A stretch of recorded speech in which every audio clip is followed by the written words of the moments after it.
Limiting reactant. I'll just do this one in general. I'll probably also do a titration. A plus B goes to products. You want to think of this as two stoichiometry problems. It may or may not say the word limiting. If it does, it's a no-brainer that it's one of these. If it doesn't, you need to be given, if there's info given about A that is related to moles or can be changed to moles, and if there's info given about B that also can be changed to moles, then you have a limiting reactant problem. So you change this to moles of the product of interest. You change this to moles of the product of interest. After you do that, you pick the smaller one. The smaller numerical value leads back to your limiting reactant. Okay? So the problem with this is this can be in various areas.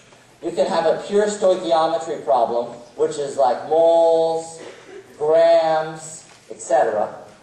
That's like chapter 4 material. You could also have this, let's see, it could be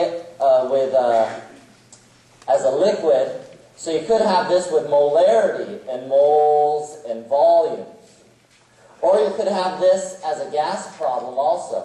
So you could have like volume, moles like PV equals nRT sort of moles. You have pressure, things like that.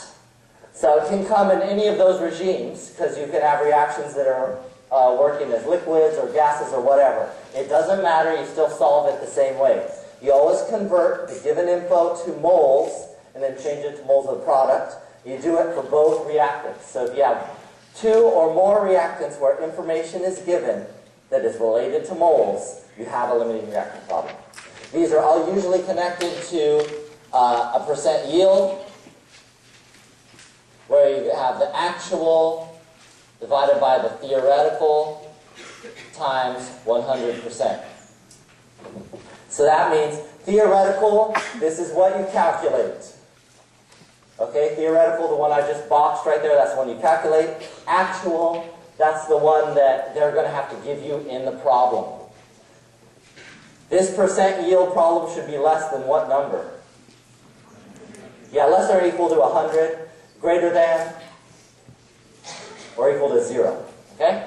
It's not a number in that realm, that's weird. Okay, now along with that, let's do titrations. Okay? Just kind of combo these two topics because they're really similar. Titration problems. Very connected sort of problems. You have A plus B goes to the products. Okay, and in this case, info is given about both, but one of them is not mole related. So, for example, you'll be given like molarity here and volume or something like that. Can you change that to moles? Yeah, this can be changed to moles. Molarity times volume is moles. So you can change that to moles. The other one you'll have information about, most likely. However, it might not be moles related. For example, you could have volume here. Okay? And they're asking for the molarity at the end.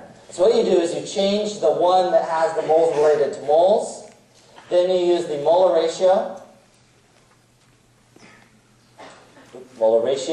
to get the moles of B. So this was moles of A. And then you find, what you want. So you find what's wanted. For example, if you have moles of B and you want molarity, you just go moles divided by volume. If you have moles of B and you want mass, that's just a simple mass to grams conversion. I want to caution you, many people like to use this equation here when you're doing a titration. I would urge you not to. That's for a what kind of problem? Dilution. So it will maybe half the time work. And it usually works when there's no coefficients in front of the reactants, like they're all ones. But otherwise, I would say it's not worth the risk. Just always do the stoichiometry method. use this, there's going to be times where it's not going to be right. Okay? All right, that's titration. Oh, and I think there was a small question about molarity. So molarity is moles per liter. And let me give you the different types of molarity questions you could get. You could have, as you just saw, titration. You could have a simple molarity calculation. You could have a dilution. Dilution is M1V1 equals M2V2. Okay? Those are the three main types. Okay? So if you're comfortable with those, I say you're pretty good to go. Those are the three main types of molarity questions. All right, let's put a pause on that.